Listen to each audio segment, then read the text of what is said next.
October 11th, 2025. That morning, the once peaceful rural area of Novobassan in northern Ukraine was torn apart by the roar of war.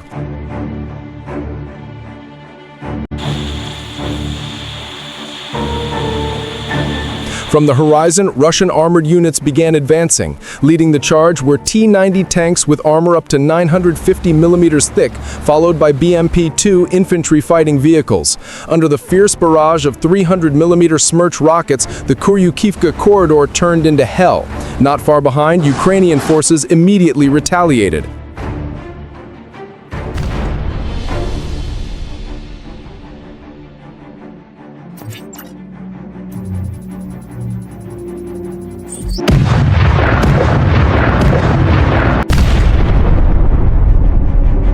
HIMARS launchers were deployed, firing guided rockets at extreme speed, their shrieking sound cutting through the air. PAZH-2000 self-propelled howitzers reinforced the assault with a rain of 155 millimeter shells that shook the ground. In the sky, FPV drones armed with PG-7VL warheads flew low, gliding through treetops in search of targets amid smoke and fire.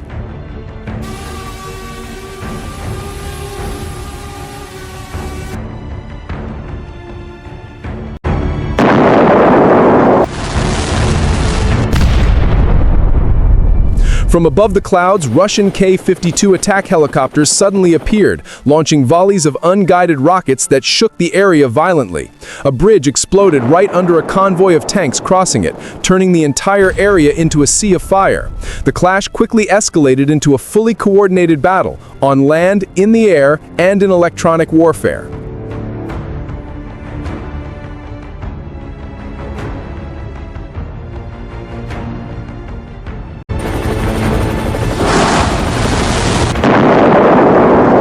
At the edge of Chernihiv province, Ukrainian reconnaissance detected Russian armored columns moving at 50 kilometers per hour. They consisted of 9 T-90 tanks, 14 BMP-2s, and 2 BM-30 Smerch rocket systems providing fire support. Their goal? To seize a strategic railway bridge.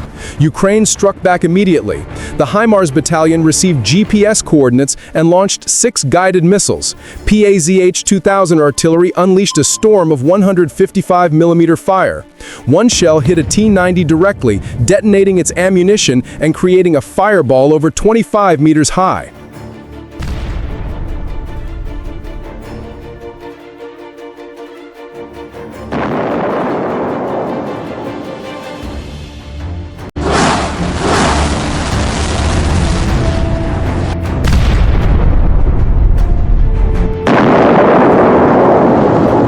Ukrainian FPV drones continued to strike Russian supply convoys, forcing the enemy into pre-designated kill zones. By 9:20 a.m., the Russian formation entered a narrow area of Novobassan, where directional and seismic mines had been pre-planted. A T-90 triggered a hidden sensor, setting off a massive explosion that incinerated the vehicle. PAZH-2000 shells struck the rear of the Russian column, immobilizing several vehicles and igniting fuel tanks.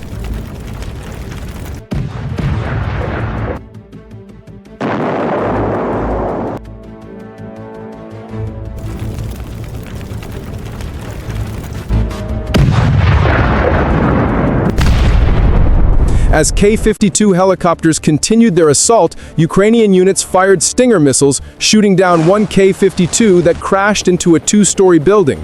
Ukrainian BTR-4E vehicles counterattacked, firing PG-7VR rounds at Russian BMP-2s, while FPV drones launched PG-7VL warheads with near-perfect precision.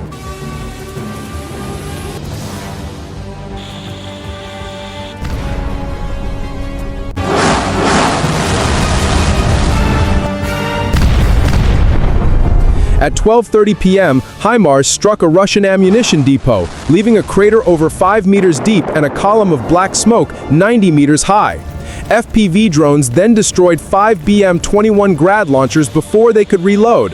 By 1:15 p.m., the Russian offensive had stalled, their formations trapped in urban zones under relentless precision strikes from UAVs and artillery.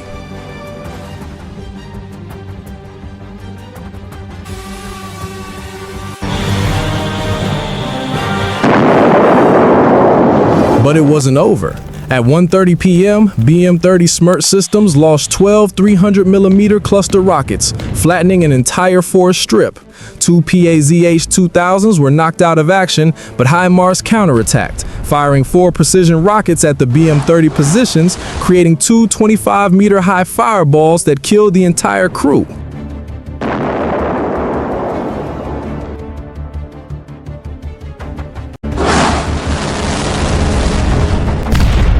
Moments later, Ukrainian Su-27 and Su-30 squadrons took off, launching 2 Mach 3 Kh-31P anti-radar missiles at Russian S-400 systems, destroying the entire Nebo-M radar station. Ukrainian electronic warfare units jammed enemy systems, causing Russian intercept missiles to go off course. During those precious 4 minutes, Ukraine unleashed 22 FPV drones against Russian artillery, destroying multiple S-19 and Amsterdams in massive explosions.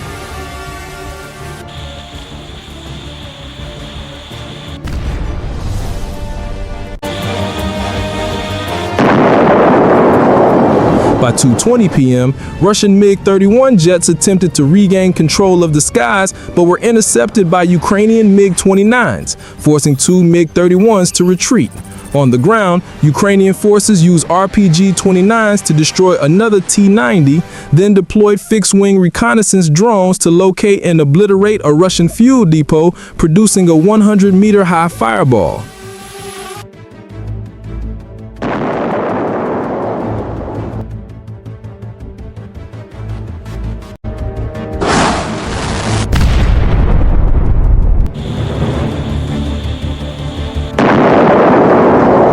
HIMARS strikes then took down a key supply bridge, sending a convoy of BTR-82A vehicles plunging into the river. Ukraine capitalized on the chaos, securing 2 entry routes into Novobassan, planting anti-tank mines and forming a pincer trap. By 4:20 p.m., the entire area was encircled.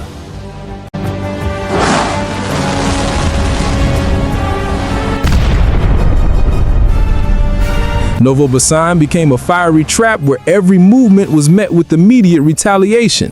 Ukraine not only stopped the assault, but turned it into a brutal war of attrition.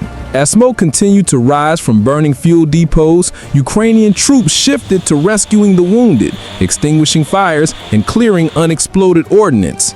UAVs scanned for signs of life, broadcasting in both Russian and Ukrainian. If you're injured, don't move. Help is on the way.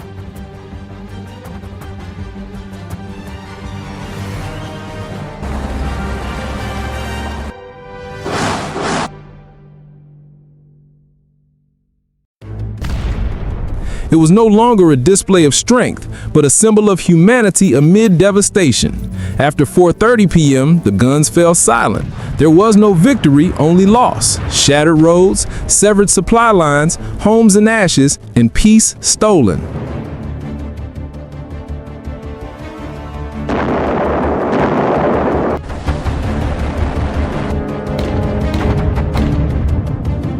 Each destroyed tank was a collapsed home. Each fallen bridge, a family plunged into darkness. War brings no triumph, only the loss of the ability to live in peace.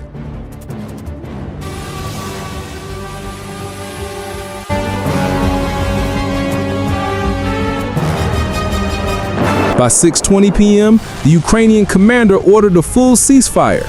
On the map, targets were no longer marked, only safe corridors for soldiers and civilians.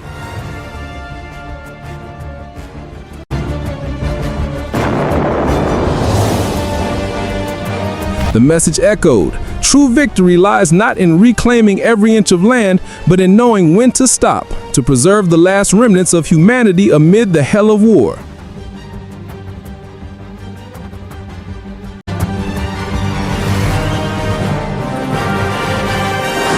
To support Ukraine, the British Ministry of Defense released an official statement on the government website confirming that more than 85,000 military drones have been delivered to Ukraine over the past 6 months, an average of 14,500 drones per month.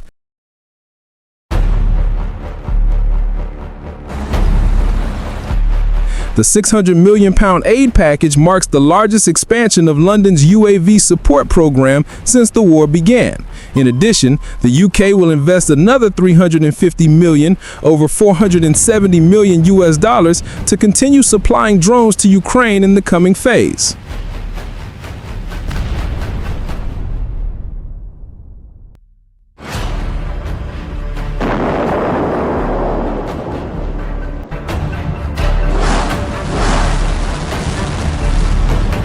Britain also announced the completion of 140,000 artillery shell deliveries since January and pledged an additional £247 million this year to train Ukrainian troops, focusing on UAV tactics, air defense, and electronic warfare. UK Defense Secretary John Healey emphasized that Britain is gaining valuable experience from the Russia-Ukraine conflict to research and develop more advanced drones, not only to protect the Ukrainian people, but also to strengthen the UK's own defense and security capabilities.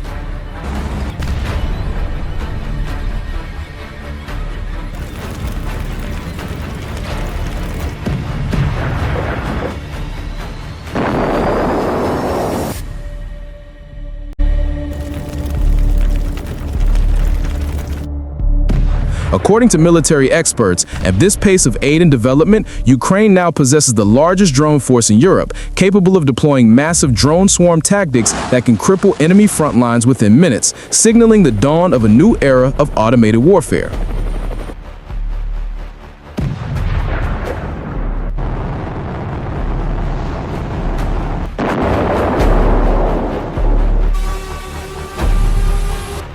On the other hand, Russia has warned that any form of long-range weapon supply or co-development for Ukraine will be considered a directly hostile act and will provoke corresponding countermeasures. Yet for the West, especially the UK and Germany, the goal of these aid programs is not escalation, but deterrence, defense, and real-world testing of new military technologies.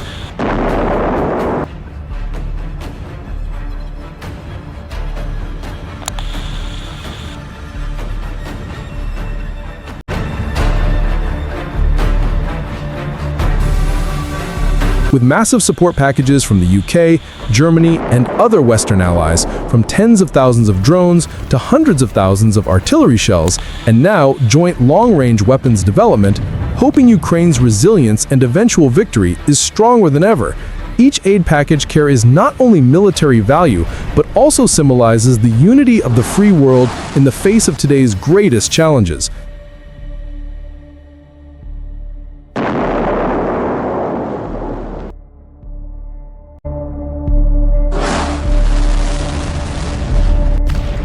May these tremendous efforts help Ukraine stand firm, defend its land, reclaim its freedom, and restore peace to a nation that has suffered so much.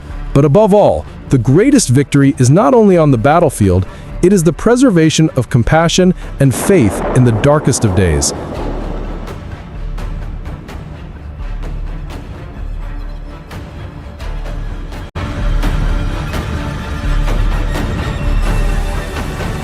As the smoke of war still hangs in the sky, we pray that God blesses the people of Ukraine, shields them from pain, and leads humanity toward the light of true peace.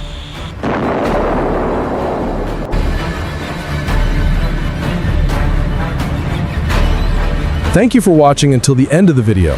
If you believe that justice and faith will prevail, please like, subscribe, and share, so together we can spread a message of hope, belief, and humanity amid the turmoil of war. May God bless Ukraine.